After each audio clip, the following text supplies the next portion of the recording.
నమస్కారం, reporter TV news కి స్వాగతం. హెడ్లైన్ చూద్దాం.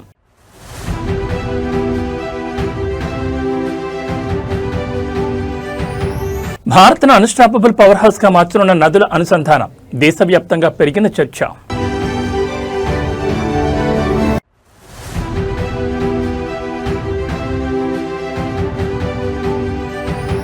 వేట కష్టాలు, కోల్డ్ స్టోరేజ్ వసతులపై ఆత్మీయ ఆరా, మంత్రి చొరవపై మత్స్యకారుల హర్షం.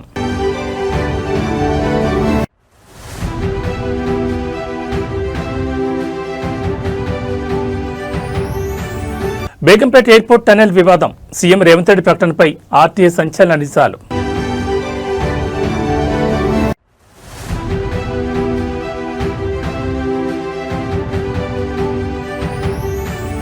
తెలంగాణ ఉద్యోగులకు సీఎం రేవంత్ భారీ గిఫ్ట్, ఉచిత ప్రమాద బీమా పథకం ప్రారంభం.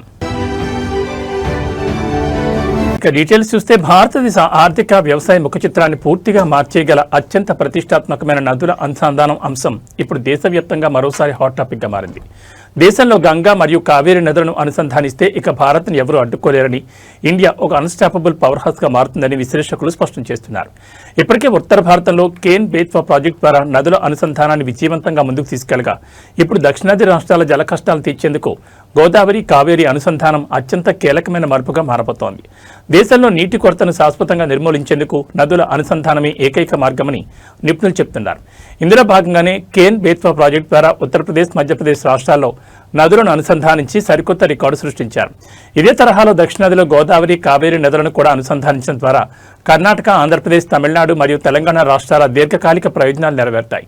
దీనికి ఒక చారిత్రాత్మక ఉదాహరణ కూడా ఉంది.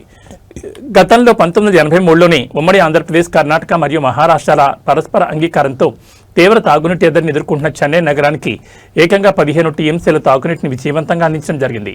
రాష్ట్రాల మధ్య సమన్వయం ఉంటే జలవనరులను ఎంత అద్భుతంగా వాడుకోవచ్చో ఆనాడే నిరూపితమైంది. ప్రస్తుతం ప్రధాని నరేంద్ర మోడీ నేతృత్వంలో కేంద్ర ప్రభుత్వం ఇన్ఫ్రాస్ట్రక్చర్ మరియు జలవనరుల అభివృద్ధిపై ప్రత్యేక ఫోకస్ పెట్టడంతో భారత్ అత్యంత వేగంగా అభివృద్ధిని అందుకుంటోంది. గంగా, కావేరీ వంటి మెగా ప్రాజెక్టుల పట్టాలెక్కితే దేశంలో సాగు, తాగునీటి సమస్యలకు శాశ్వత పరిష్కారం లభించనుంది. I want to explain one thing. This is my life ambition and desire. Country has to link rivers. Ganga, Kaveri has to be linked. Then nobody can touch us. India will be unstoppable. It is going to happen.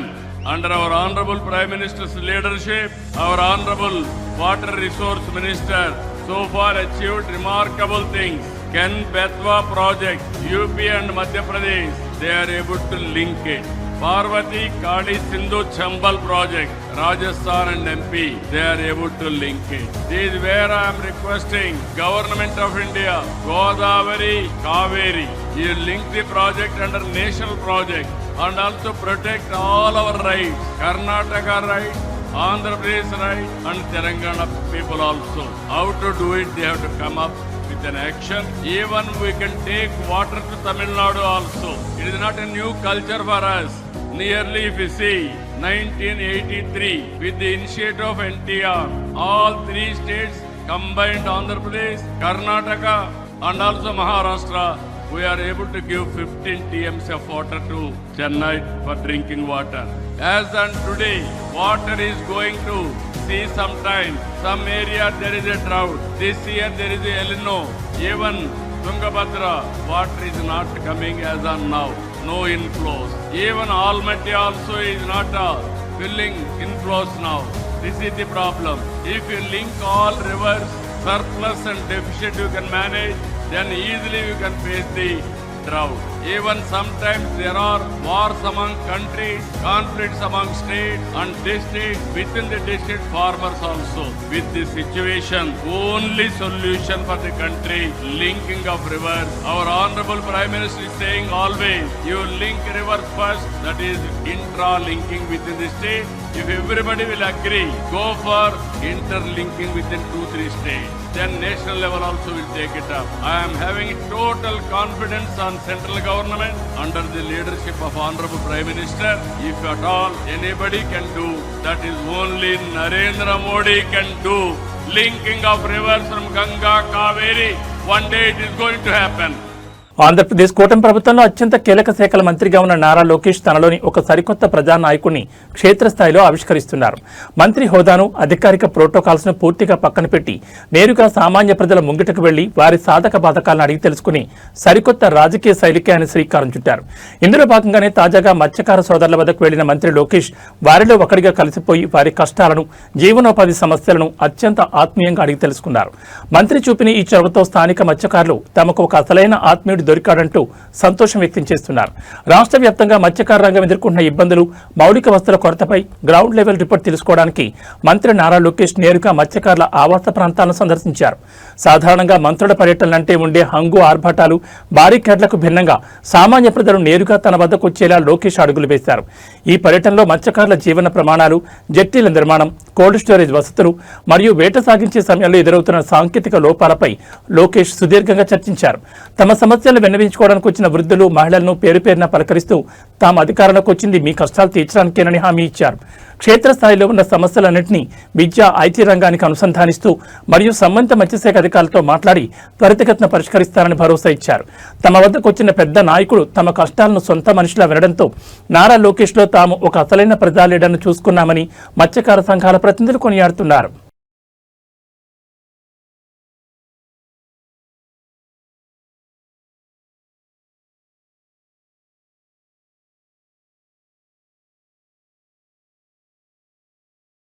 Telangana రాజకీయాల్లో ముఖ్యమంత్రి Revanth Reddy assembly సాక్షిగా చేసిన ఒక ప్రతిష్టాత్మక ప్రకటన ఇప్పుడు తీవ్ర వివాదంలో కూరుకుపోయింది.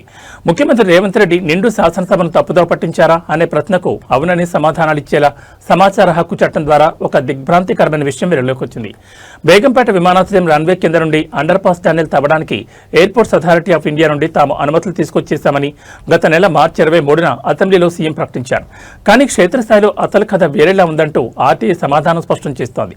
మార్చి 23, 2026 నాడు శాసనసభలో సీఎం రేవంత్ రెడ్డి మాట్లాడుతూ దేశంలోనే మొదటిసారిగా పైన విమానాలు ఎగురుతుంటే కింద రన్వే కింద నుంచి రోడ్డు వెళ్లేలా బేగంపేటలో టన్నెల్ నిర్మిస్తున్నామని, దీనికి ఎయిర్పోర్ట్స్ అథారిటీ అనుమతి ఇచ్చిందని ఒక పెద్ద ఘనతగా చెప్పుకొచ్చారు.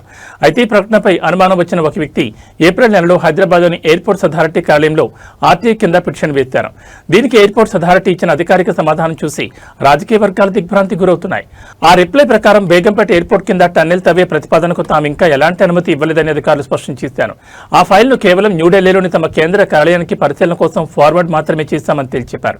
అంతేకాదు సీఎం రేవంత్ రెడ్డి చెప్పినట్లు అది రన్వే కింద నుంచి వెళ్లడం లేదని, విమానాశ్రయానికి చాలా దూరంగా బేగంపేట ఎయిర్పోర్ట్లోని ఒక మూల భాగం నుంచి ఈ అండర్ పాస్ ప్రతిపాదించబడిందని ఎయిర్పోర్ట్స్ అథారిటీ క్లారిటీ ఇచ్చింది. దీంతో సీఎం రేవంత్ రెడ్డి అసెంబ్లీ సాక్షిగా అబద్ధం చెప్పి సభను తప్పుదోవ పట్టించారా అనే విమర్శలు వెలువెత్తున్నాయి. ఉత్తర తెలంగాణ మొత్తం అక్కడి వరకు వచ్చి బాటిల్ నెక్ అయిపోతుంది అధ్యక్ష. ఇది కరీంనగర్, ఇది ఆదిలాబాద్ నుంచి ఆ ప్రాంతాల నుంచి ఎవరు వచ్చినా ఎగ్జాక్ట్ గా మీకు ఆ కంటోన్మెంట్ ఏరియాకు రాగానే ఇంచు టు ఇంచు కదలాల్సిన పరిస్థితి వచ్చింది అధ్యక్ష. అందుకే ఈరోజు ఈవెన్ బేగంపేట ఎయిర్పోర్ట్ లో కూడా ఎయిర్పోర్ట్ మధ్యలో నుంచి ఈ రోజు అండర్ పాస్ మనం అనుమతి తీసుకొచ్చినాం అధ్యక్ష. ఎయిర్పోర్ట్ అథారిటీ ఆఫ్ ఇండియా నుంచి దేశంలో ఎక్కడ కూడా పైన విమానాలు ఎగురుతుంటే ఎయిర్పోర్ట్ రన్వే కింద నుంచి రోడ్ ఎక్కడ లేదు అధ్యక్ష. మొదటిసారి మనం కేంద్ర ప్రభుత్వాన్ని ఒప్పించి ఈ ప్రాంత ప్రయాణికులకు, ముఖ్యంగా ఉత్తర తెలంగాణ పోయే ప్రయాణికులకు ఇబ్బంది జరగొద్దని పైనుంచి విమానాలు ఎగురుతుంటే కింద అండర్ టన్నెల్ మనం రోడ్డు అనుమతి తీసుకొచ్చినాం. ఈ రోజు పనులు జరుగుతున్నాయి అధ్యక్ష. తెలంగాణ రాష్ట్ర ప్రభుత్వ ఉద్యోగులకు మరియు వారి కుటుంబాలకు అండగా నిలిచేలా రేవంత్ సర్కార్ ఒక అద్భుతమైన మరియు చారిత్రాత్మక నిర్ణయానికి శ్రీకారం చుట్టింది. రాష్ట్ర ప్రభుత్వ ఉద్యోగులందరికీ సురక్షితమైన ప్రమాద బీమా రక్షణ కల్పించేందుకు వివిధ బ్యాంకుల ప్రతినిధులతో తెలంగాణ ప్రభుత్వం అధికారికంగా అవగాహన ఒప్పందం కుదుర్చుకుంది. హైదరాబాద్ రవీంద్ర భారతిలో అత్యంత ప్రతిష్టాత్మకంగా నిర్వహించిన ఈ కార్యక్రమంలో ముఖ్యమంత్రి రేవంత్ రెడ్డి, ఉప ముఖ్యమంత్రి భట్టి విక్రమార్క మరియు పలువురు కేబినెట్ మంత్రులు పాల్గొన్నారు. ఈ సందర్భంగా సీఎం రేవంత్ రెడ్డి మాట్లాడుతూ ఉద్యోగుల భద్రతా బాధ్యత యజమానిదే, రాష్ట్ర ప్రభుత్వ ఉద్యోగులకు తెలంగాణ ప్రభుత్వమే యజమాని అంటూ సంచలన వ్యాఖ్యలు చేశారు. రాష్ట్ర ప్రభుత్వ ఉద్యోగుల కుటుంబాల్లో ఒక గొప్ప ధైర్యాన్ని, నిశ్చింతను నింపే లక్ష్యంతో ఈ ప్రమాద బీమా ఒప్పంద కార్యక్రమాన్ని ప్రభుత్వం చేపట్టింది. ఈ రోజు రవీంద్ర భారతి వేదికగా జరిగిన కార్యక్రమంలో ముఖ్యమంత్రి, డిప్యూటీ సీఎంలతో పాటు మంత్రులు పొన్నం ప్రభాకర్, గడ్డం వివేక్ వెంకటస్వామి, ప్రముఖ నేత మహమ్మద్ అజారుద్దీన్, అడ్లూరు లక్ష్మణ్ కుమార్ తదితరులు పాల్గొన్నారు. వీరితో పాటు రాష్ట్ర ప్రభుత్వ ప్రధాన కార్యదర్శి రామకృష్ణారావు, డీజీపీ సివి ఆనంద్, వివిధ శాఖల సెక్రటరీలు మరియు ఉన్నతాధికారులు ఈ కార్యక్రమంలో భాగస్వాములయ్యారు. ఈ వేదికపై వివిధ బ్యాంకుల ప్రతినిధులతో ప్రభుత్వం ఒప్పంద పత్రాలపై సంతకాలు మార్చుకుంది. ఈ సందర్భంగా సీఎం రేవంత్ రెడ్డి మాట్లాడుతూ విధి నిర్వహణలో లేదా వ్యక్తిగత జీవితంలో ప్రమాదవశాత్తు ఏదైనా జరిగితే ఈ బీమా సదుపాయం ఉద్యోగి కుటుంబానికి ఆర్థిక భరోసాగా నిలుస్తుందని పేర్కొన్నారు. తమ ఉద్యోగుల యోగక్షేమాలను చూసుకోవడం ప్రభుత్వ కనీస బాధ్యతని ఆయన స్పష్టం చేశారు. ఈ కార్యక్రమంలో వివిధ ఉద్యోగి సంఘాల నాయకులు, వివిధ శాఖలకు చెందిన ఉద్యోగులు భారీ సంఖ్యలో తరలివచ్చి ప్రభుత్వ నిర్ణయంపై హర్షం వ్యక్తం చేశారు.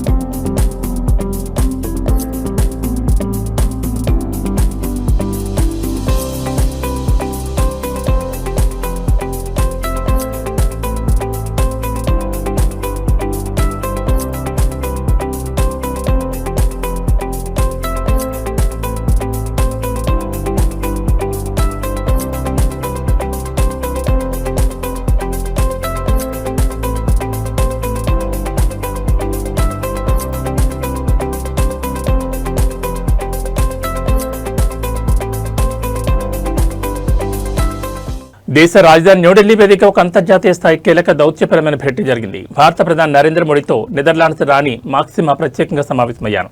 ఈ ఉన్నత స్థాయి భేటీలో ఆర్థిక సేవల రంగంలో భారతదేశం సాధించిన సాంకేతిక ప్రగతిపై ప్రధానంగా చర్చలు జరిగాయి.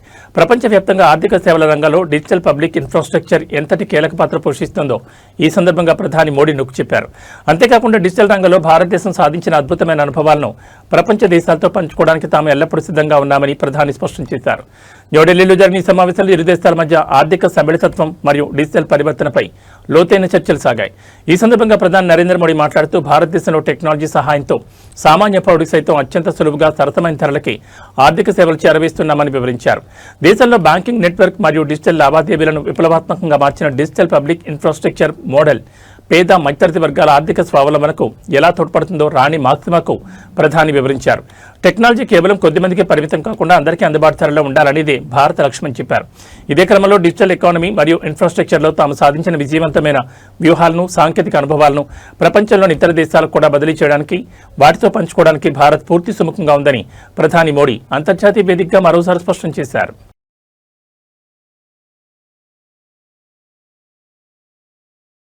ఆంధ్రప్రదేశ్ రాజకీయాల్లో అధికార ప్రతిపక్షాల మధ్య సాగుతున్న వైరం ఇప్పుడు రోడ్డుకెక్కింది. రాష్ట్ర వ్యాప్తంగా టీడీపీ నేతల దాడులకు నిరసనగా ఈ రోజు వైసీపీ శ్రేణులు చేపట్టి తలపెట్టిన సామూహిక నిరాహార దీక్షకు పోలీసులు బ్రేక్ వేశారు. దీక్షా శిబిరాలకు వెళ్లేందుకు ఇళ్ల నుంచి బయలుదేరిన వైఎస్ఆర్ కాంగ్రెస్ పార్టీ ముఖ్య నాయకులను, కార్యకర్తలను పోలీసులు ఎక్కడికక్కడ అడ్డుకున్నారు. అయితే నిన్న టీడీపీ సీనియర్ నేత జేసీ ప్రభాకర్ రెడ్డి ప్రెస్ మీట్లో చెప్పినట్లుగానే ఈ రోజు పోలీసులు వైసీపీ నేతల దీక్షలను అణిచివేసేందుకు ముందస్తుగా రంగంలోకి దిగడం ఇప్పుడు ఏపీ రాజకీయాల్లో పెను సంచలనంగా మారింది. కూటమి ప్రభుత్వం అధికారంలోకి వచ్చినప్పటి నుంచి రాష్ట్ర వ్యాప్తంగా తమ పార్టీ కేడర్ మరియు నేతలపై టీడీపీ శ్రేణులు దాడులకు తెగబడుతున్నాయంటూ వైసీపీ ఈ రోజు సామూహిక నిరాహార దీక్షలకు పిలుపునిచ్చింది. ఈ నేపథ్యంలో ఉదయం నుంచి అప్రమత్తమైన పోలీసు యంత్రాంగం నిరసనకు అనుమతి లేదంటూ వైసీపీ నాయకులను గృహ నిర్బంధం చేసింది. కాగా నేను అనంతపురం జిల్లాలో టీడీపీ నేత జేసీ ప్రభాకర్ రెడ్డి మాట్లాడుతూ వైసీపీ నేతలు దీక్షలు చేస్తే చూస్తూ ఊరుకోమని, పోలీసులు వారిని కట్టడి చేస్తారని తరహాలో వ్యాఖ్యలు చేశారు. సరిగ్గా జేసీ ప్రభాకర్ రెడ్డి ఊహించినట్లుగాని లేదా ఆయన చెప్పినట్లుగాని ఈ రోజు ఉదయం నుంచి పోలీసులు వైసీపీ నేతలను దీక్షాస్థలికి పోనివ్వకుండా చెక్ పోస్టులు పెట్టి మరీ అడ్డుకోవడం గమనార్హం. తాము ప్రజాస్వామ్యయుతంగా దీక్ష చేయాలనుకుంటే అధికార పార్టీ కనుసన్నల్లో పోలీసులు ఇలా అణచివేత చర్యలకు పాల్పడడం దుర్మార్గమని వైసీపీ నేతలు మండిపడుతున్నారు. పలుచోట్ల పోలీసులతో వైసీపీ కార్యకర్తల వాగ్వాదాన్ని దిగడంతో ఏపీ వ్యాప్తంగా పొలిటికల్ హీట్ ఒక్కసారిగా పీక్స్కు చేరింది.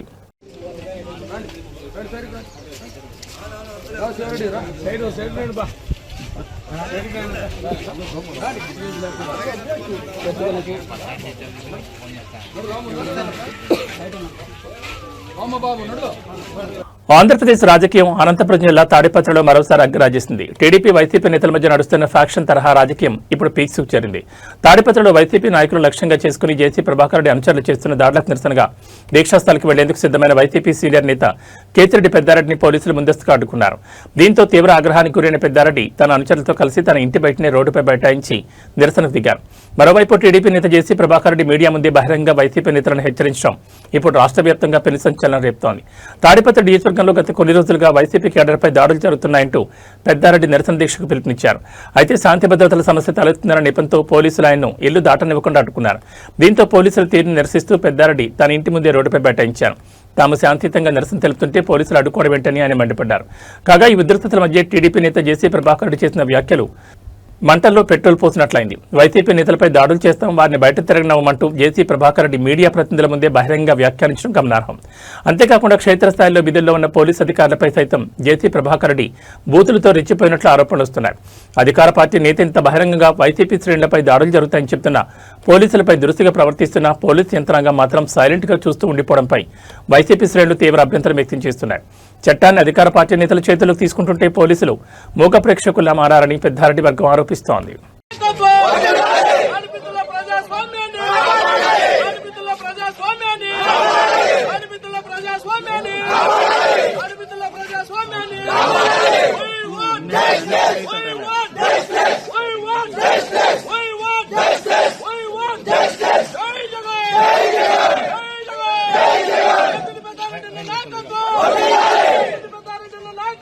కొమరం భీం ఆసిఫాబాద్ జిల్లాలో పోడు భూముల వివాదం మరోసారి తీవ్ర ఉధృతకు దారితీసింది. మమ్మల్ని అరెస్ట్ చేసినా, ఆఖరికి చంపేసినా సరే ప్రాణాలైనా ఇస్తాం, కానీ మా జీవనాధారమైన భూములను మాత్రం వదులుకోమంటూ పోడు రైతులు అటవీ అధికారులు ఎదుట తెగేసి చెప్పారు. జిల్లాలోని జైనూర్ మండలం పులస గ్రామ శివార్లో అటవీ భూమిని జేసీబీతో చదును చేసేందుకు వెళ్లిన ఫారెస్ట్ అధికారులను అన్నదాతల పెద్ద సంఖ్యలో తరలివచ్చి అడ్డుకున్నారు. తమ పొలాల్లోకి జేసీబీలను రానివ్వకుండా రైతులు ఎదుర్కొనడంతో అటవీ అధికారులకు మరియు పోడు రైతులకు మధ్య తీవ్రస్థాయిలో వాగ్వాదం చోటు చేసుకుంది. ఆసిఫాబాద్ జిల్లా జైనూర్ మండలం పులస గ్రామ శివార్ ప్రాంతంలో రైతులు సుదీర్ఘకాలంగా పోడు భూములను సాగు చేసుకుంటూ జీవిస్తున్నారు. అయితే ఆ భూములు అటవీ శాఖకు చెందినవంటూ అధికారులు జేసీబీ వాహనంతో క్షేత్రస్థాయికి చేరుకుని చదును చేసే ప్రయత్నం చేశారు. దీన్ని గమనించిన అన్నదాతలు ఒక్కసారిగా జేసీబీని చుట్టుముట్టి పనులను నిలిపివేశారు. ఈ సందర్భంగా అధికారులను నిలదీస్తూ రైతులు తీవ్ర ఆవేదన వ్యక్తం చేశారు. తమ తాత ముత్తాతల కాలం నుంచి తాము ఈ భూములను నమ్ముకుని సాగు చేసుకుంటూ జీవనం సాగిస్తున్నామని, తమ వద్ద వీటికి సంబంధించిన ప్రభుత్వ హక్కు పత్రాలు సైతం స్పష్టంగా ఉన్నాయని రైతుల అధికారులకు చూపించారు. హక్కు పత్రాలు ఉన్నప్పటికీ ఇప్పుడు అకస్మాత్తుగా వచ్చి అటవీ భూముల పేరుతో తాము సాగు చేసుకున్న పొలాన్ని లాక్కుంటే తాము తమ చిన్నపిల్లలు ఎలా బతకాలని కన్నీటి పర్యంతమయ్యారు. ఉన్న ఒక్కగానొక్క ఆధారాన్ని లాక్కుంటే తాము ఉపాధి కోల్పోయి కుటుంబాలతో సహా రోడ్డున పడాల్సి వస్తుందని రైతులు బాపోయారు. రైతుల నిరసనతో అటవీ అధికారులు పనులను తాత్కాలికంగా నిలిపివేయాల్సి వచ్చింది.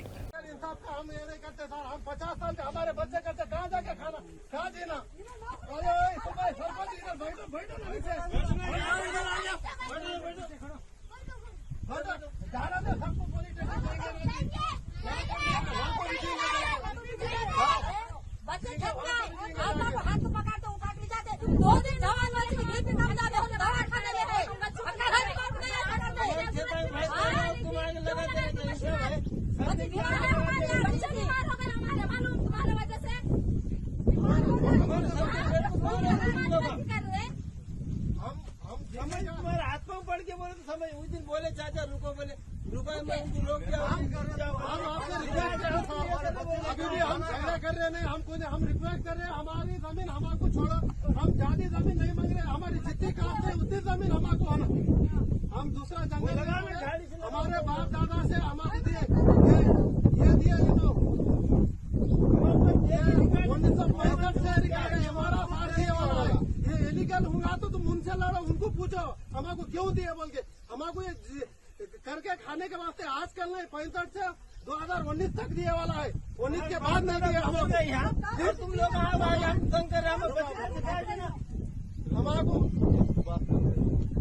क्या एक बात कर एक बात देगा सर, पेपर दिए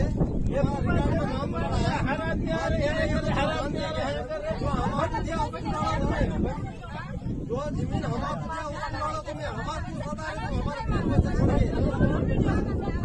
बच्चे का घास छोड़ा मार डालना क्या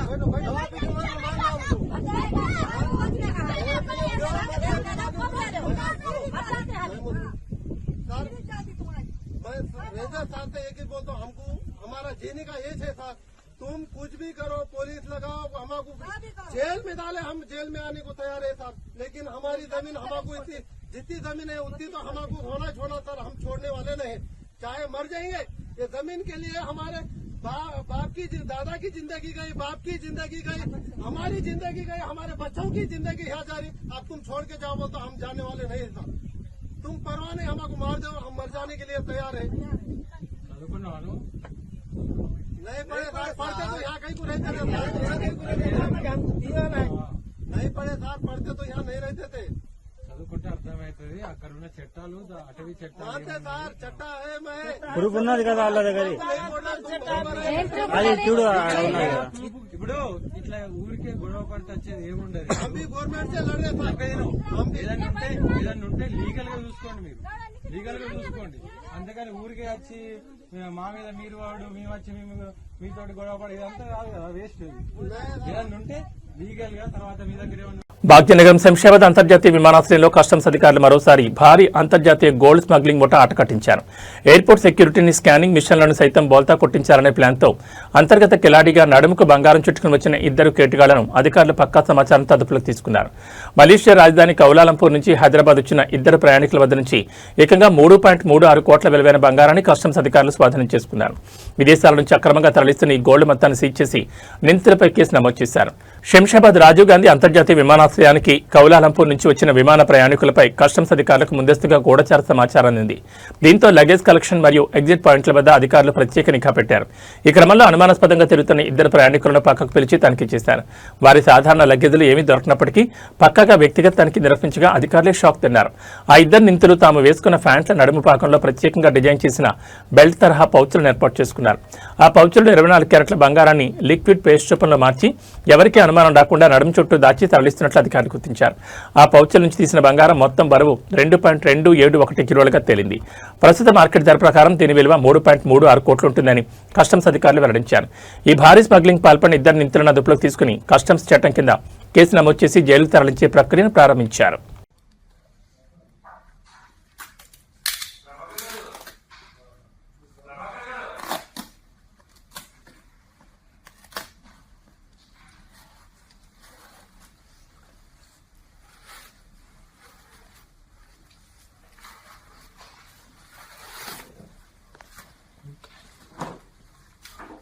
భారతీయ చలనచిత్ర పరిశ్రమ ఖ్యాతిని ప్రపంచవ్యాప్తంగా చాటి చెప్పిన మోస్ట్ ప్రతిష్టాత్మక ఫ్రాంచైజీ బాహుబలి నుంచి యావత్ సినీ ప్రపంచం ఎప్పుడిప్పుడా ఎదురుచూస్తున్న అత్యంత భారీ క్రేజీ అప్డేట్ వచ్చేసింది. బాహుబలి 3 చిత్రం రాబోతుందంటూ స్వయంగా global star rebel star Prabhas అధికారికంగా ప్రకటించారు. ఒక ఇంటర్వ్యూలో లేదా ఈవెంట్లో ప్రభాస్ చేసిన ఈ సంచలన ప్రకటనతో అటు ప్రభాస్ అభిమానులతో పాటు ఇటు ప్రపంచవ్యాప్తంగా ఉన్న సినిమా లవర్స్ ఒక్కసారిగా షాక్తో కూడిన ఆనందానికి గురవుతున్నారు. ఇన్నాళ్ళు కేవలం రూమర్స్గా ప్రచారమైన ఈ ప్రాజెక్టుపై స్వయంగా బాహుబలి క్లారిటీ ఇవ్వడంతో సినిమా వర్గాల్లో మునిపెన్నడూ లేని స్థాయిలో హైప్ క్రియేట్ అయింది. టాలీవుడ్ జాతకాన్ని మార్చేసి ట్రేడ్ వర్గాలకు సరికొత్త రికార్డులను పరిచయం చేసిన బాహుబలి సిరీస్ కొనసాగింపుగా పార్ట్ 3 ఉంటుందా లేదా అనే సస్పెన్స్ కు ప్రభాస్ తెరదించారు. బాహుబలి 3 ఖచ్చితంగా వస్తుందని, దానికి సంబంధించిన పనులు కూడా తగిన సమయంలో ఊపందుకుంటాయనే తరహాలో ప్రభాస్ హింటించారు. దర్శకధీరుడు ఎస్ఎస్ రాజమౌళి చెక్కిన బాహుబలి ది బిగినింగ్ మరియు బాహుబలి 2 ది కన్క్లూజన్ చిత్రాలు వసూళ్ల పరంగా సృష్టించిన ప్రభంజనం అంతా ఇంత కాదు. అప్పట్లోనే దాదాపు 2,000 కోట్లకు పైగా గ్రాస్ కలెక్ట్ చేసి సరికొత్త రికార్డు క్రియేట్ చేసింది. పార్ట్ 2 ముగిసిన తర్వాత కూడా కథపరంగా మహేష్పతి సామ్రాజ్యానికి సంబంధించిన మరిన్ని విజువల్స్ చూపించే స్కోప్ ఉండడంతో రాజమౌళి మైండ్లో ఆల్రెడీ పార్ట్ 3 లైన్ ఉందని గతంలో ప్రచారం జరిగింది. ఇప్పుడు ప్రభాస్ స్వయంగా ఈ విషయాన్ని కన్ఫర్మ్ చేయడంతో ఈ ప్రతిష్టాత్మక ప్రాజెక్ట్ ఎప్పుడు సెట్స్ పైకి వెళ్తుంది, రాజమౌళి ప్రస్తుతం చేస్తున్న ఇంటర్నేషనల్ అడ్వెంచర్ ప్రాజెక్ట్ ముగిసిన తర్వాత దీనిపై ఫోకస్ పెడతారా అనే కోణంలో టాలీవుడ్ లో చర్చ మొదలైంది. ఇది మీ అందరికి చెప్పొచ్చో లేదో తెలియదు, చెప్తే సరే రాజమౌళి గారు లేరు కాబట్టి, శోభు గారు లేరు కాబట్టి ఏదో పడితే అది చెప్పేస్తున్నా. And the world is not ready yet, but they will be Baahubali. Correct. బంగారం వెండి కొనాలనుకునే వారికి బులియన్ మార్కెట్ నేడు గట్టి షాక్ ఇచ్చింది. హైదరాబాద్ బులియన్ మార్కెట్లో ఈ రోజు పసిడి మరియు వెండి ధరలు ఒక్కసారిగా ఊపందుకున్నాయి. అంతర్జాతీయ మార్కెట్ సమీకరణ నేపథ్యంలో స్థానికంగా 24 క్యారెట్ల మరియు 22 క్యారెట్ల బంగారం ధరలు పెరగగా అటు వెండి ధర కూడా భారీగా ఎగబాకింది. నేటి మార్కెట్ అప్డేట్స్ ప్రకారం 24 క్యారెట్ల 10 గ్రాముల బంగారం ధర 270 మేర పెరిగి రికార్డు స్థాయికి చేరింది. అదేవిధంగా కేజీ వెండి ధరపై ఏకంగా 5,000 పెరగడం మార్కెట్ వర్గాల్లో హాట్ టాపిక్ గా మారింది. హైదరాబాద్ బులియన్ మార్కెట్ తాజా గణాంకాల ప్రకారం అత్యంత స్వచ్ఛమైన 24 క్యారెట్ల 10 గ్రాముల బంగారం ధర 270 పెరగడంతో ప్రస్తుతం దీని రేటు 1,41,600కు చేరింది. ఇక సాధారణంగా ఆభరణాల తయారీకి ఉపయోగించే 22 క్యారెట్ల 10 గ్రాముల పసిడి ధర కూడా 250 మేర ఎగబాకి మార్కెట్లో 1,29,800 వద్ద పలుకుతోంది. కేవలం బంగారం మాత్రమే కాకుండా వెండి కూడా నేడు భారీగా ప్రియమైంది. కిలో వెండి ధరపై ఏకంగా 5,000 పెరగడంతో ప్రస్తుత మార్కెట్లో కేజీ సిల్వర్ రేటు 2,35,000గా నమోదైంది.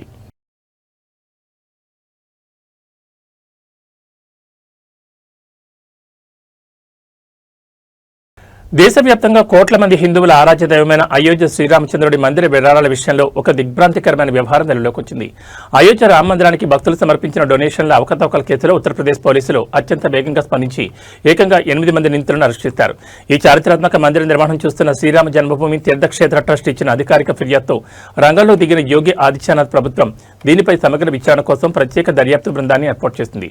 ఎఫ్ఐఆర్ నమోదైన కొద్ది గంటల్లోనే ఈ ముఠా ఆట కట్టించారు. అయోధ్య రామ మందిర నిర్మాణానికి ఆలయ అభివృద్ధికి ప్రపంచవ్యాప్తంగా భక్తులు పెద్ద ఎత్తున విరాళాలు పంపుతున్నారు. అయితే ఈ విరాళాల సేకరణ మరియు నిర్వహణ ప్రక్రియలో నిధులు దుర్వినియోగం అవుతున్నాయంటూ శ్రీరామ జన్మభూమి తీర్థక్షేత్ర ట్రస్టీ కృష్ణమోహన్ పోలీసులకు ఫిర్యాదు చేశారు. ఈ వ్యవహారం అత్యంత సున్నితమైనది కావడంతో ప్రభుత్వం తక్షణమే స్పందించి ప్రత్యేక అధికారులతో కూడిన సిట్ బృందాన్ని రంగంలోకి దించింది. అధికారులు సమగ్రంగా తనిఖీలు చేపట్టి టెక్నికల్ మరియు అకౌంట్స్ డేటాను విశ్లేషించి అవకతవకలకు పాల్పడినట్లు ఆధారాలు సేకరించారు. కేసు నమోదు చేసిన కొద్ది గంటల వ్యవధిలోనే 8 మంది నిందితులను పోలీసులు ఎక్కడికక్కడ అదుపులోకి తీసుకున్నారు. ప్రస్తుతం వీరిపై దొంగతనం, క్రిమినల్ కుట్ర సహా పలు కఠినమైన సెక్షన్ల కింద కేసులు నమోదు చేసి విచారిస్తున్నారు.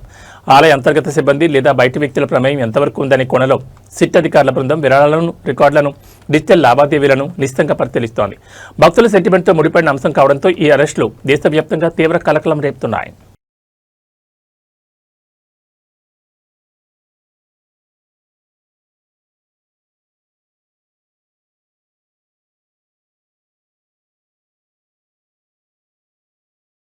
ఏబీ బులెటిన్ విశేషాలు. నమస్కారం.